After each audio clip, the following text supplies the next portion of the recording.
The House of Mystery presents Inside Writing, the radio show where authors discuss their writing process in all genres. Joining us today is, he needs no introduction. No, he's been here before. Robbie Thomas, who's got a new book out, and he's the psychic detective. Thank you for being here, Rob. No, thank you for having me back. Thank you. Anytime. We enjoy having you. I love being here. So, this is exciting. You've got a new book coming out. What's it all about? What's going on with the new book?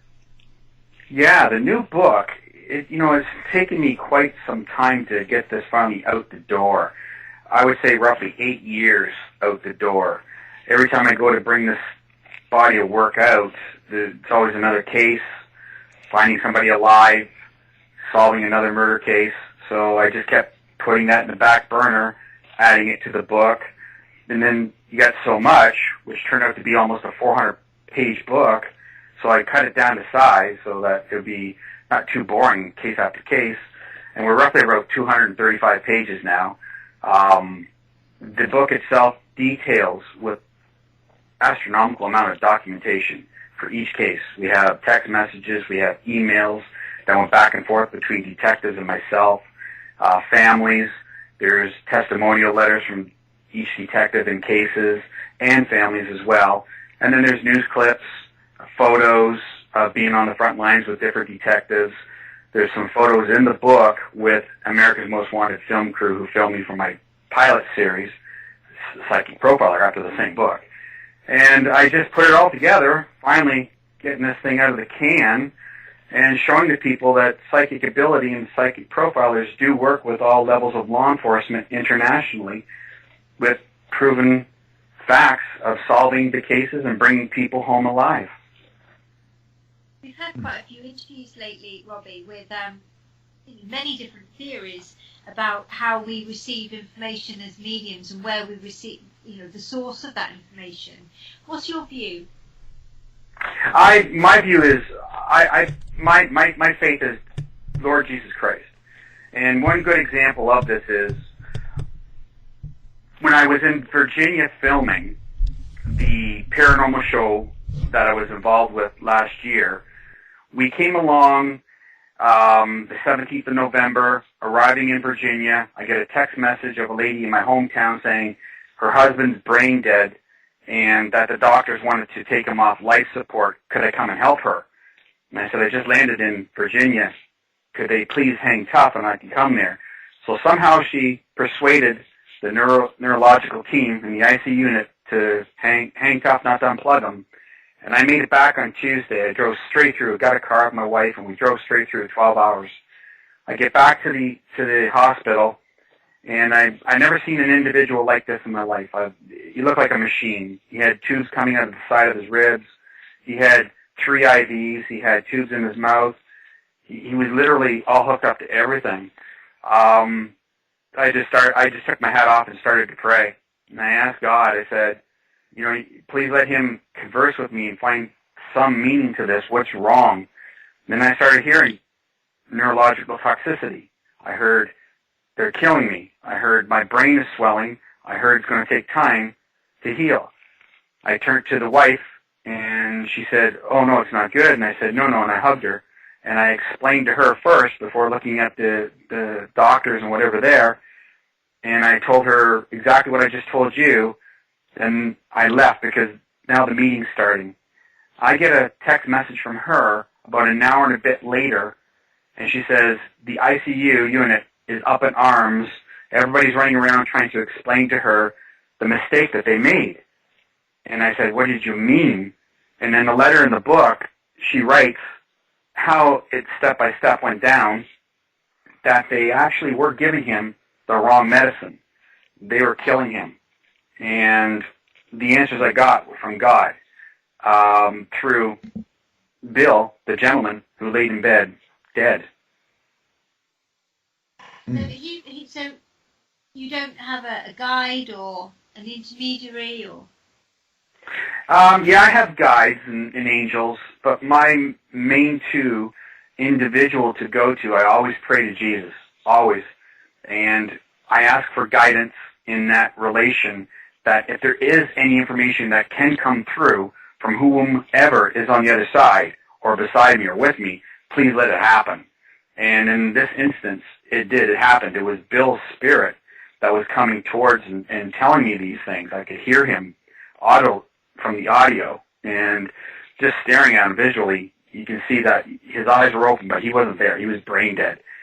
Today, Bill, 2 months later, Bill's at home. He's alive, and he's eating.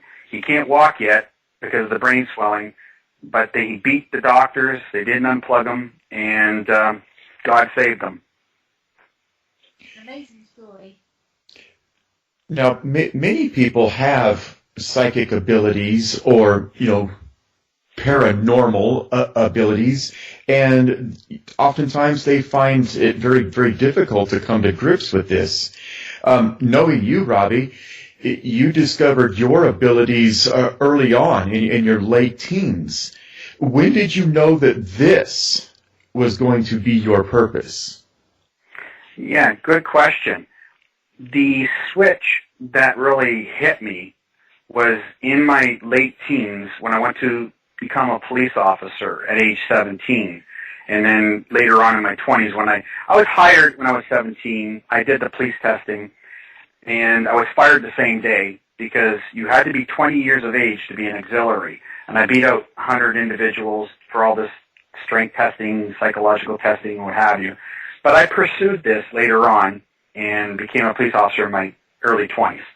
Now, my adolescence, early childhood, and communicating with spirit, it was more of a learning phase, learning how to cooperate and listen and see what was happening. It was more of an essence of letting it soak in and trying to find myself. Now, if I would have told that to my peer section, I would have been crushed. I mean, people would have thought I was nuts and what have you. But come full circle up into the teenage area in adolescent time, 20 years of age, that's when I knew. And when I was hired on as a police officer, and there was an individual that was dead, and I was giving CPR to, I heard him say, "Let me go." I stepped back for a moment, and then I went back to doing vitals, and then checking, and then going to do CPR one more time. And I heard him say, "Let me go," real loud. So I quit, and in doing so, when you're a police officer, you just don't quit. They just don't let you say, okay, it's not like a job, you just quit. So they wanted to know why. They sent down a film crew, they sent down a captain and a sergeant, and they came into my home, and they wanted this on film. And they were making a movie called, as a working tool for EMTs, firefighters, and police officers who quit under duress. But I wasn't stressed out. What was the problem was I just knew I was going to do something different than become a police officer and work with law enforcement in that parameter. So here we are, we're talking on film, and they came to that magical question, why I wanted to quit. And when I explained to them about the individual in that room who was dead, and what was going on, and I heard him say, "Let me go," you should have seen their faces. I mean, they were just stunned. But that's the truth of the matter, and you got to follow your truth, and I did. Has your relationships with your colleagues changed over the years, Robbie? My colleague or my colleagues? Uh-oh. Colleagues, so people from the police, friends, have they changed your beliefs and the work that you do? Yeah, Julie, it has transformed and really turned a 360. In the beginning, it was very difficult, but as time went on, and one case got solved, another got solved, and then pretty soon word got out. It just became, we can call him, we can email him, or what have you, and I would answer the call. And that's been like, so now I look at it in today's day, it's so easy. But back then, it was a hard transgression turning that corner, but it made it. And we're looking at 28 years from my very first case. 28 years, and it was a long walk. So colleagues look at this and say, it's something different, but yeah, we can trust him. I've spoken at many conventions, which Kevin has seen me at, and I consider him a colleague, and I'm sure if something ever arises, he would give me a call. I'd be there for him, and, no questions asked. So when I look at different law enforcement throughout the United States, internationally even, I think it's a good thing, because then it's not that it's just me. We're a team, and it makes law enforcement agencies look at this whole demographic of psychic abilities and people who have this ability that they can possibly rely on another individual. So how does a person take that first step in gaining credibility with law enforcement? Yeah, it's a big step.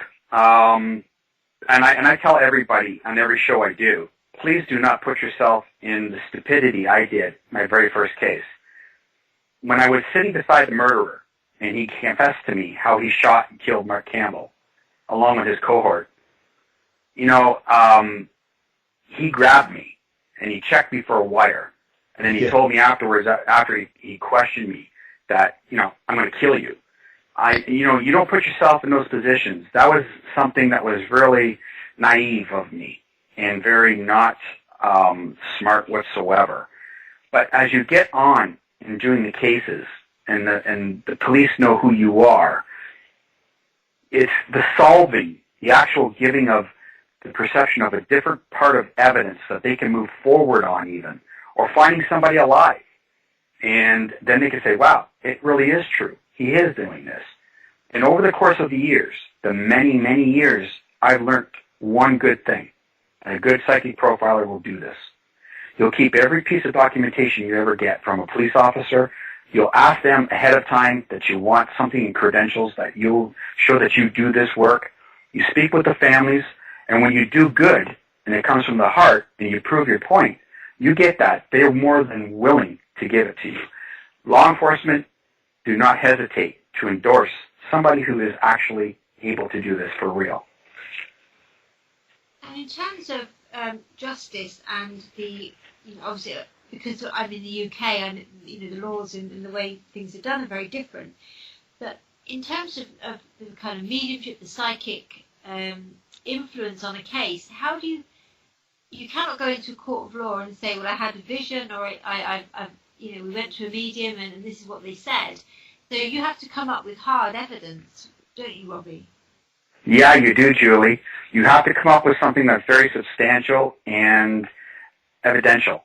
So when you, being the police officer, come to me and we go through the motion of a double homicide, and I find the knife that stabbed and gutted two individuals, and then we find out that one individual that I'm speaking with, and I'm holding the recording, and this is part of a story that's actually in the book, and he confesses to me under the tape. And that's hardcore evidence. And now they can't say the psychic did this, but you are the working tool. So it gives the blue line that substantial piece of tool or evidence that they can take for themselves and say, we obtained this by our investigation. And it stays at that point. It doesn't include the psychic. You are the tool. But on the other end now, the flip coin, we look at this way. After the case is done, they give you all the credential and say, yes, we've done this. He's the person or she's the person that helped us. And you get that as your backing. One day, the courts are going to recognize that the ability of someone like myself can walk into a case, sit down and profile two people who have murdered a little girl and show where the body is, and then they arrest those two people and find the body. That's going to be evidence. You will become the evidence. That will be coming, because the documentation, the actual ability that is without a doubt proof, the writing is on the wall, they have to use that as evidence. And in turn, you might have the other side or the defending lawyers say, well, we can't because it's circumstantial. How did he not get the name of that individual who murdered that 4-year-old boy? How did he not find that little boy's body being thousands of miles away in a different country? This has to come to play in court. It will, sooner or later.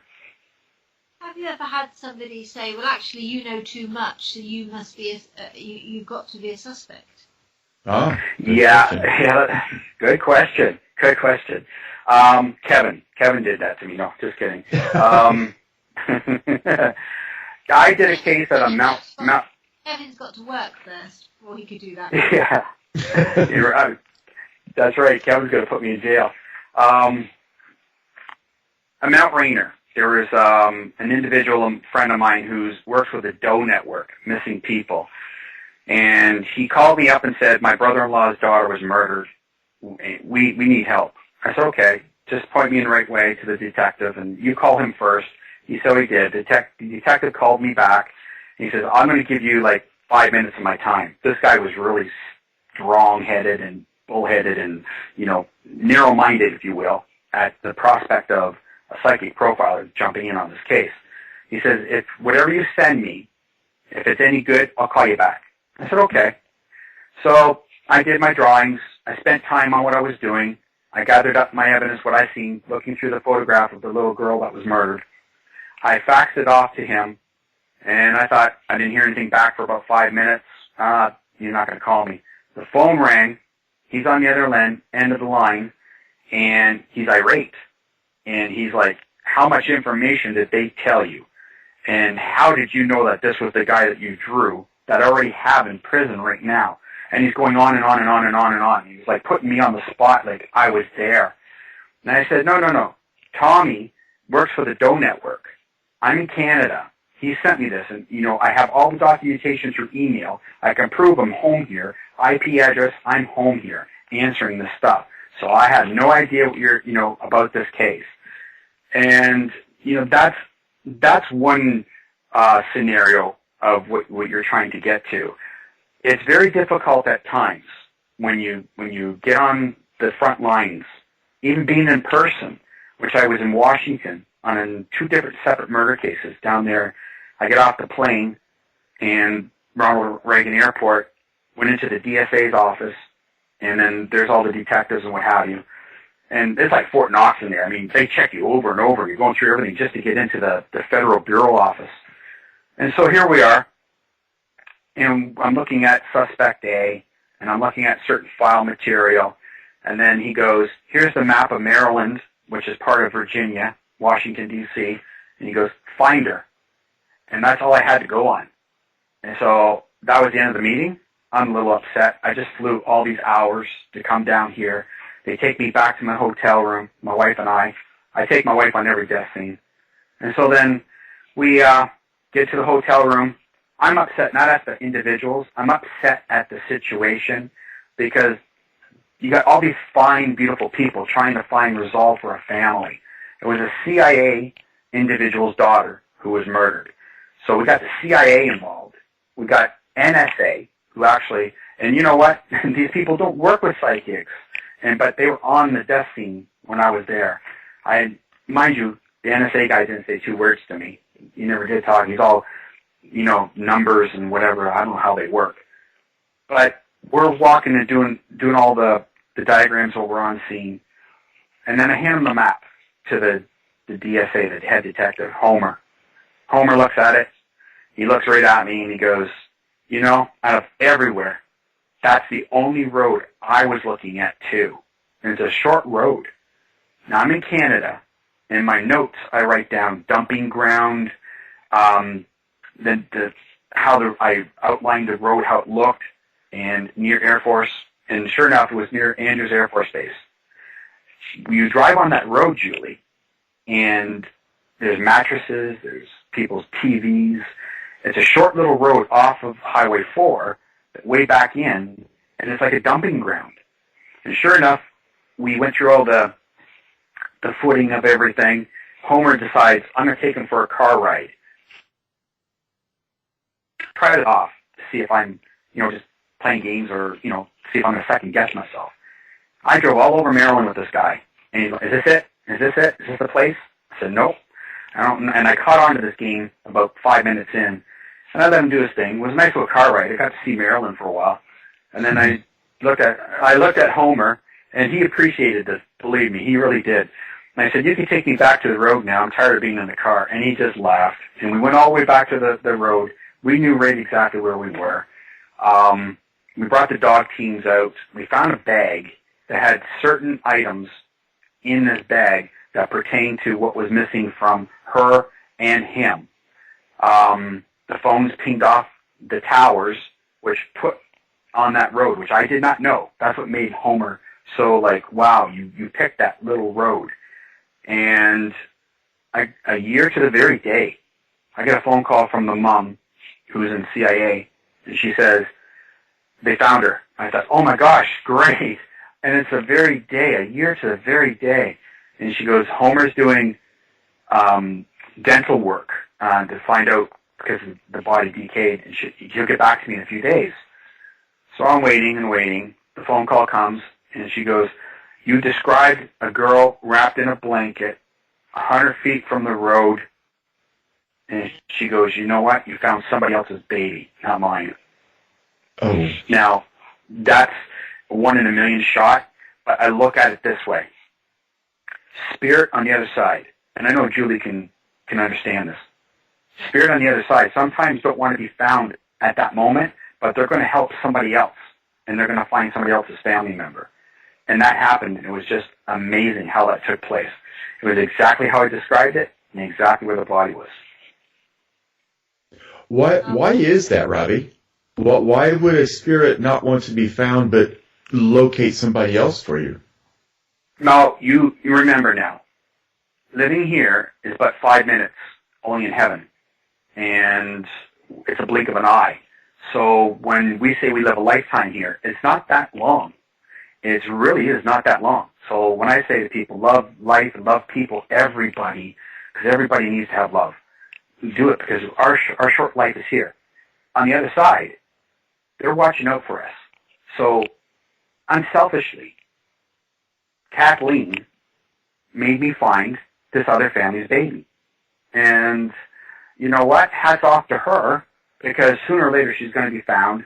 The monster who murdered her. Here's the difficulty, and I know you can attest to this, Kevin. When a body goes missing, or a person goes missing from one county, but her phone pings in another county, you can't arrest the individual because murder without a body, because it shows that she went missing in a different county, not the county that they want to get her for. So that's the law in Maryland, and it was very difficult. I couldn't wrap my head around it. If you were in Canada, they arrest you, regardless. If you went missing in the province over or whatever, but in America, it's really different, the laws. And so I said, okay, I chalked it up to that's the law in Maryland, and we'll go with it. But we're still going to go after this guy. We're going to get him. And that's where we are right now with that case. He knows it.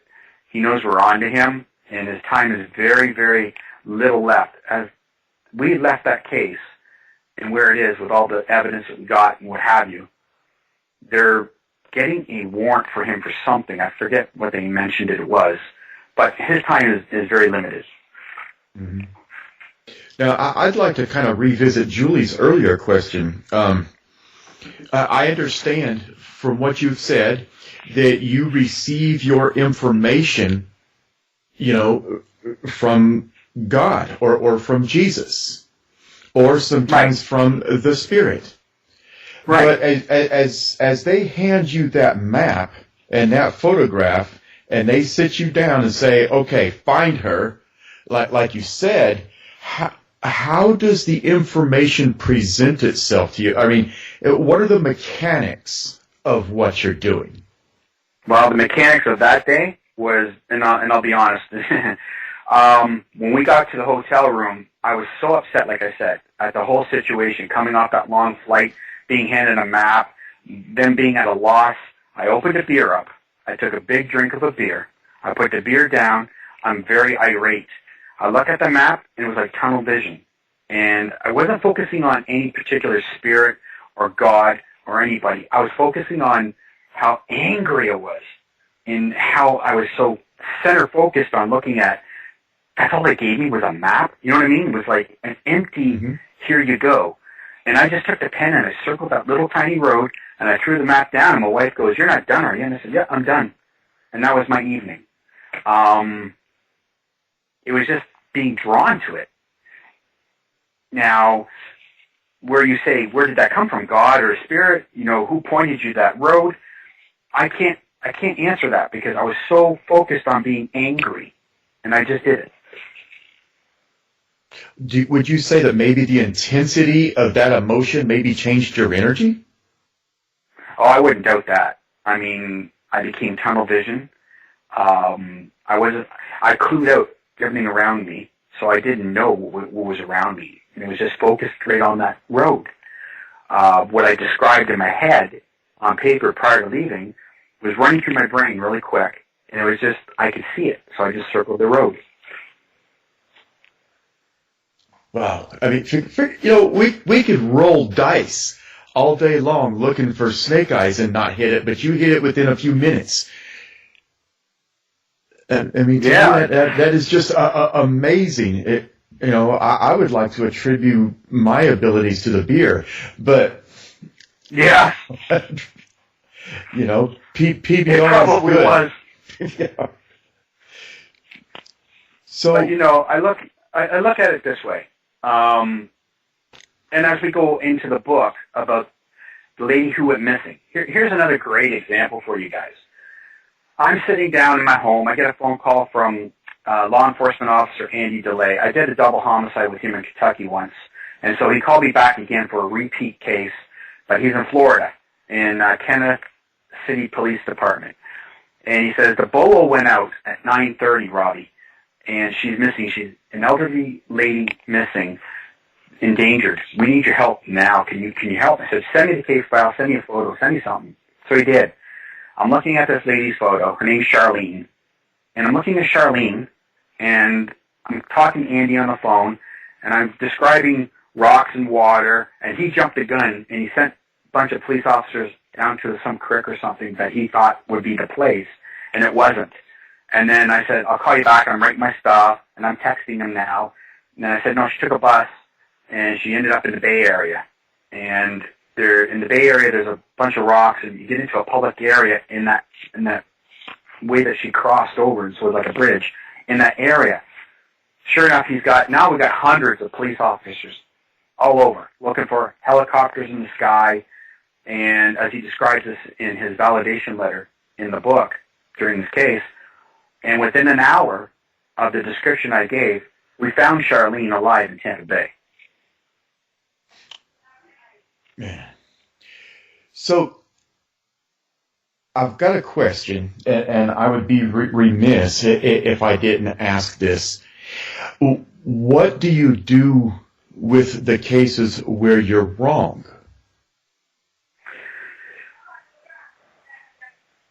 Okay, and I'm trying to find a wrong case, Kevin. Now, that's not being arrogant. It's not being, egotistical. I did a case of a missing child out of Seattle. The detective was very arrogant. This detective was arrogant. Again, here we go. It's not his problem, or it's just the way that police officers are. They see black and white sometimes. And when a new guy comes in on the case, they don't like it. So the mom brought me in. And I said to her, he went through, and this is a really weird family, by the way. They got tunnels from one house to another. Like, this is a really weird, wacko story, by the way. And the father lost custody of the child, so he decides to go underground and take the child. He takes off, and they're asking me questions. I said, okay, I see him going through Minnesota up into Canada. And the mom goes, okay. And then all of a sudden, she gets a call from somebody that they've been looking for this guy for a while as well. And when you go underground, there are people who hunt you down. They took a picture of him in Quebec, sent it to the mom. She goes, is this in Canada? And she shows me the picture. She goes, because I got somebody sent this to me. And I looked at it, and I said, that's French. That's in Quebec. I see the signs and everything. So she tells the detective wanted nothing to do with this case anymore, or with me on the case, by the way. That's what it meant. And he explained to me how weird both families were. He liked to dress up in women's clothing, and the families were gypsies from over in Czechoslovakia or some place like that over there. They had tunnels under their house, homeschooled people. The mom was a mail order bride or something like this. It was really a wacko story. But the detective didn't want me on the case anymore. I don't understand why, because we actually had validation. He was in Canada, and which I said. So being wrong, I guess that would be the wrong, looking at it in that perspective. There's been some very high-profile cases I've been on where I've been told to get off because it involved, and we all know in every profession, I want everybody who's listening to this, in every profession, we all know there's good and bad apples in everything. Lawyers, doctors, firefighters, and I've sat and put coroners and everybody and got them in hot water with the law, and also police officers. I'm sorry to say, but it is. I got pulled off on a case because of the sex slave trade, and I've gotten actually 2 people out of the sex slave trade that are in the book, and you can read about it, and they both got home alive. In this, instance, it was a very deep case. It involved a lot of individuals back in 1974, have come full circle now, and have prestigious positions in life, who run the city. So I've gotten information. I even had the witness come forward from 1974, who had documentation stuffed in her walls all those years, handed it to me. Please pull up in my driveway, take it out of the trunk of my car, and all these meetings, and taped meetings, by the way. And because I remember, another thing, good point to everybody out there who gets involved in this, make sure you record everything. Make sure you do everything and keep second and third copies, send them to individuals so you're protected. In the book I wrote too, just a real quick footnote. Read between the lines in this book. It's not only showing you how I solved the case, but it's showing you how. And it's showing you, read between the lines on what proper procedure and doing psychic ability with law enforcement. Because there's a lot of people out there who say, I work with police, and they say they're psychic, they can't prove it, they'll never give a name of a detective they work with. And I started the show saying this. All law enforcement will endorse you. If you solve a case, they're more than happy to bend over and give you a citation or something that proves that you did this. So in saying stopping the, at the end of a case and not solving it, that would probably be one too. It's maddening because we all know who did it, but you can't put them in jail because they run the city. They're like prestigious people now. It's amazing. Robbie, as a medium, people don't always get the information right. And I hear what you're saying, that you don't feel there's been a particular wrong thing. But sometimes mediums, this is my personal view of the case, so please, I totally respect where you are and what you're doing.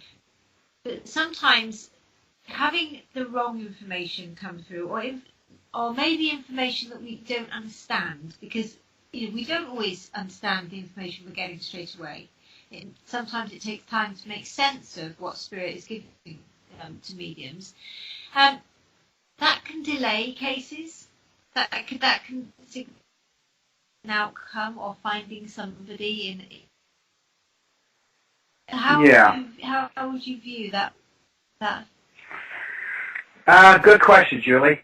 I'm going to look at it on the outside of the window, not from my perspective of anything I've done, because in anything I've done, in any case, I've never been off or wrong. It's always been on. I have everything documented, which proves it in the book. I mean, I only put 15 cases in that book. Like I said, the book was 400 pages. I had to cut it down. Volume 2 is going to have another 15, and then Volume 3 will have another 15.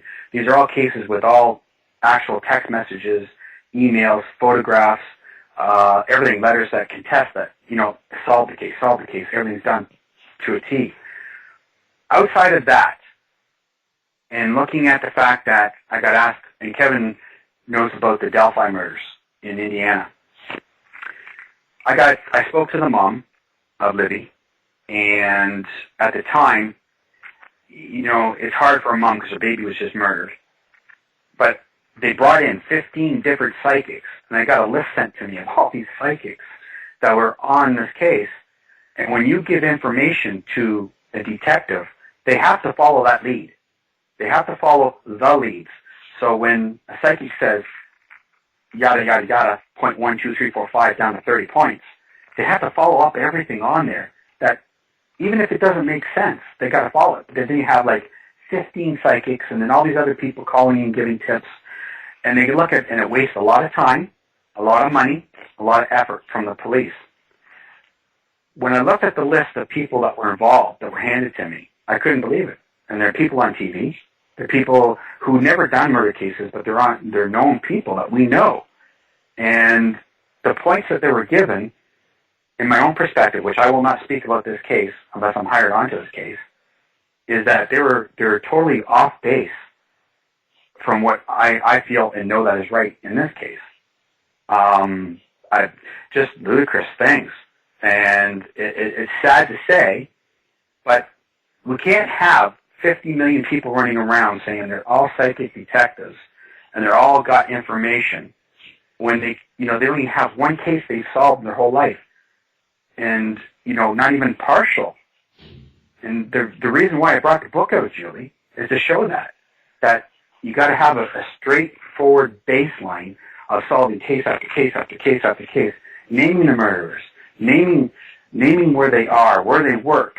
Like Lester Jones, we got a double homicide conviction out of him, Christmas of 2016, the 27th of. The greatest respect. You're still talking about all of the things that have gone really well, and the things that have been reasonably quickly solved with good outcomes.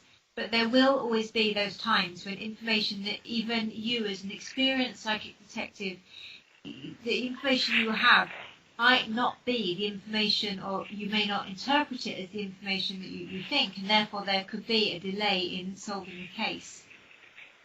Well, think that's a possibility? Yeah, I know what you mean.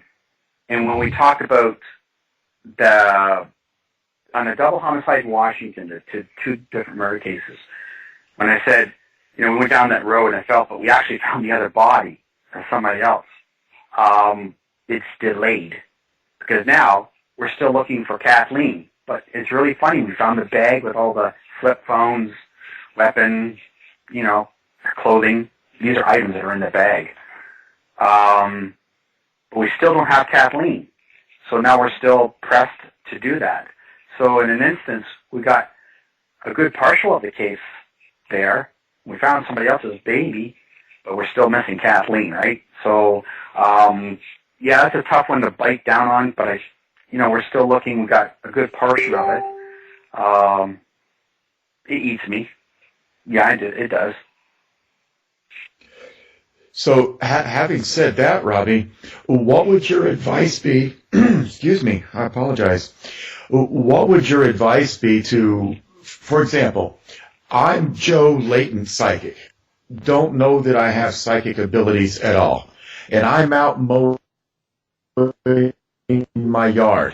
And suddenly I have a vision of a murder and a location of a person that is dead. And that night, I see on the news that the police are looking for this murderer. What do I do with that information? How, if I, can't trust myself, what did I just experience, first of all? Second of all, am I really seeing this murder? Third, how do I contact the police about it? I mean, what do you do with that? I've instructed people in the past, decades ago, who said exactly like what you're saying. Journal everything down, write it down. Don't even, don't exaggerate. What you see, put down precisely what you see. You can go anonymously, as you know, Kevin, and give that tip to the police. They'll have to follow it. Or you can go in person and say, I'd like to speak with the detective and give the information. They're going to have to follow that lead. And we hope that Kevin's tip goes to the point and finds the the person that's missing or what happened in that case. I'm really skeptical about this, guys. I've got to be honest, because I think if somebody, just an average Joe Bloggs, is mowing his lawn and gets a vision and goes to the police, he will become number one suspect. Not necessarily. There have been people I've spoke with who've given tips, and they said when they went into the police, and I know it's different in Europe than it is here because they're very more apt not to take advice in Europe. They're very hard. So I've done cases in Ireland, and it was very difficult, but because I got called in with the family, they wanted to help find Joanne.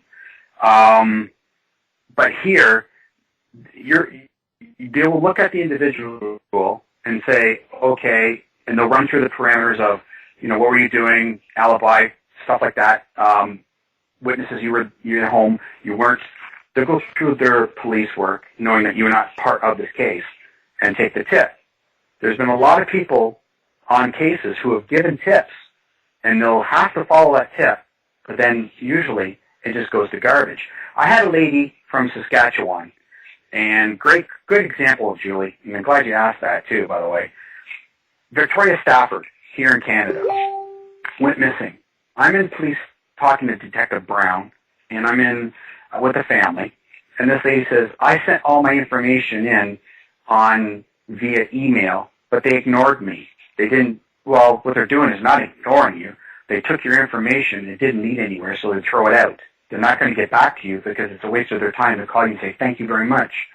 So, people don't realize that. They think they're either being ignored, or if they do come and say, oh my gosh, you got a hit here, we want to speak to you more, they're interested in how you got that information, and maybe they can get more information out of you to give them that vital piece of evidence to move forward, or that little thread that pushes them forward. They're not out to arrest everybody, because if you really realize, when a case happens, like Victoria Stafford, I was there when Robbie, the father, did his lie detector test, and he didn't do too well, but they were trying to blame it on him.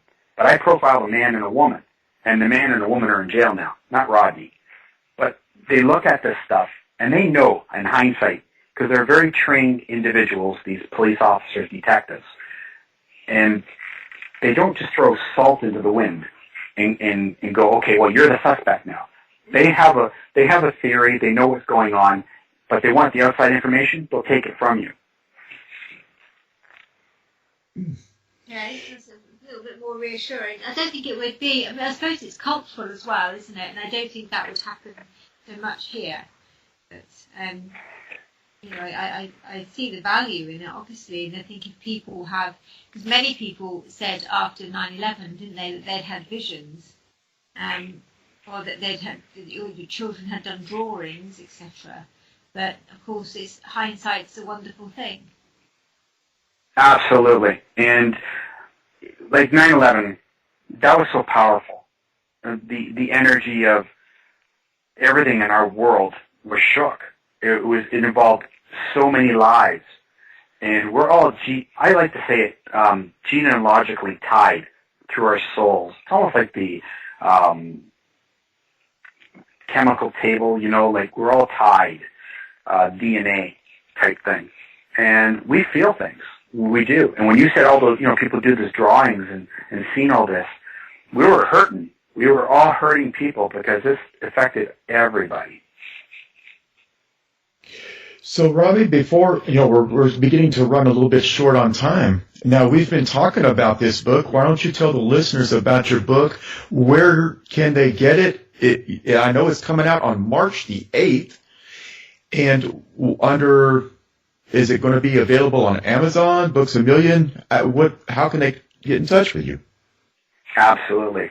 The special signed edition that is only available through my office is on my website, robbiethomas.net. It's going to have bonus material in it where America's Most Wanted film crew filmed me in different shots on scene doing a double homicide with International Police Chief Kevin Smith, the producers from the Airport Shepherd who are from England actually and live in Canada. They have an office there and here. There's a lot of different other photographs of me being on scene with different law enforcement, news clippings, and how they speak of solving crimes and putting people in jail. That's all bonus stuff inside there. There's other bonus material cases that are inside there as well. Now, the one going to Amazon, Books A Million, and in stores is going to be a lesser version, and it won't have all that bonus material. So if you want a signed special edition copy, it's robbiethomas.net, or you can get the other version in the stores coming out very shortly after March 8th. Well, Robbie, it has been an absolute honor to have you on the show. We're going to have you back when Volume 2 comes out. Absolutely. Absolutely. There's some very really quick, I'll just to tease everybody. This individual was when he did appear on America's Got Talent in 2010, his wife was found murdered at the bottom of the Biltmore Hotel landing inside there. I'm working with LAPD on that right now. It's very, very high profile, and it's very dark. So that will be one that will be in the book, and there's a lot more that's going to be in there as well. Awesome. Well, I look forward to it. The name of the book is Psychic Profiler, The Real Deal, and authored by the psychic profiler himself, Robbie Thomas. Robbie, thank you so much for joining us today. No, thank you for having me. You guys are a pleasure, and it's so nice to talk to you guys again. To find out more about our show, guests, or to listen to past shows from our archive, please go to www.houseofmysteryradio.com. Show's over for now. Was it as good for you as it was for me? Well, good night. This has been a production of Something Weird Media. I'll be back.